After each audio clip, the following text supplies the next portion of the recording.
Oh, yeah, friends. You know what that sound means? It means it's time for tonight's Silver Lining. And joining me tonight is the author of I Held the Hand of Jesus in Heaven, Michael McKenzie. He's been on the show before. He shared his near-death experience. And when he saw Jesus, tonight he's got part two. Michael, thank you so much for joining me tonight. We're just showing your book there, and I hope everybody gets it. I'm looking forward for my copy. So last time you were here, Michael, you shared how you had... Your heart had stopped. You were having severe issues for 4 days. By the time you got to the hospital, you have this near-death experience.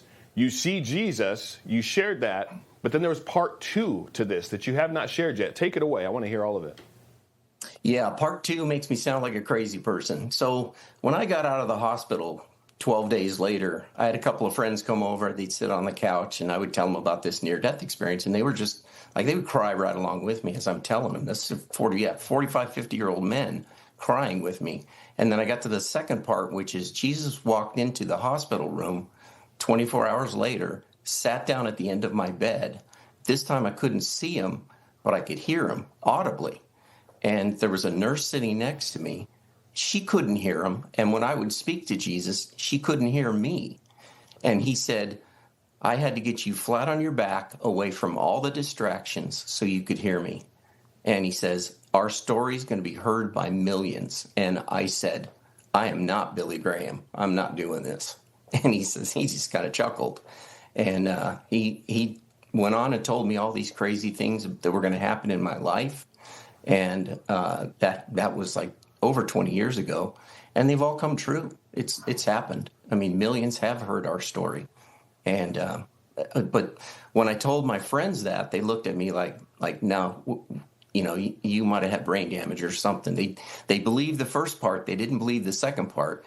And I heard Jesus tell me, after I told about 5 of my friends, I heard him whisper in my ear, you don't have to tell this part yet. And so I just shut up about it for the longest time. And then after one of the podcasts that I was on YouTube, I was reading a comment, and it said, you just had a hallucination because you had a high temperature. And I did have 104 fever. But when he was sitting there having this conversation with me, my fever was checked after an hour, and it was down to 100. And that's not enough to have a hallucination. So I thought, well, okay, there's the answer for that one. And I honestly heard Jesus say in an audible voice, now's the time to tell your story. Tell the whole story. Hold nothing back. The world is ready, and so are you. And so that's when I wrote the book. So remind my audience, before this near-death experience, before you were dead for a period of time, did you have a relationship with Jesus? I always called myself a Sunday Christian. I mean, it wasn't a relationship with Jesus. I had been saved in 1989. I'd been baptized, so I was quote unquote a Christian, right? But I just wasn't a follower of Jesus. I was too busy raising kids, had a stressful job. I just didn't have time for Jesus. And I don't think he was happy about that. And so then you have this near-death experience. You see Jesus. How did that encounter with him change your life? It's funny because it didn't change it right away. Even though he told me all these things, he said our story is going to be heard by millions. I went back to the same job, same stress, raising kids.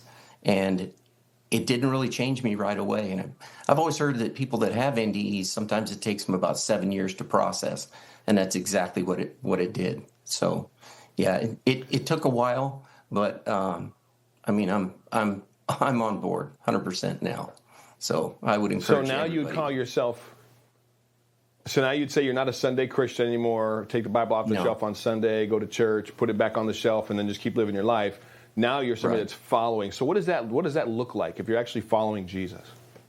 It means just daily. It's like building a relationship with a human being. I mean, you're having conversations. I talk to Jesus all day long, and I do hear him talk back. Sometimes it's audible, but a lot of times it's in my spirit. So it's just a lot of conversation, and of course, staying in the Word, reading the Bible. Yeah, well, I get it. I talk to Jesus all the time. I have not heard him audibly, but I have heard him speak to me in such a loud fashion. There was no way I could deny that it was him, and that will change your life. Sometimes it happens sooner, but sometimes it may take a little while. So what do you say to the person out there that says, this guy's crazy, Jesus doesn't talk to anybody today? Really quickly, what would you say to that person to encourage them? About 10 seconds. Oh, gosh. I would say that Satan's whispering in their ear saying, it's not true. There's no way. It's easy to listen to the enemy because Jesus called him the ruler of the world. I mean, Satan is talking to those people and keeping them from having that relationship with Jesus.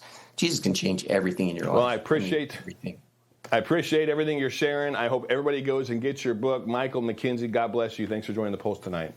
And friends, that's all the time we have. Thank you so much for watching the Pulse. Tell this show tell your family member or friend about this show, and we'll see you tomorrow night. God bless. Bye-bye.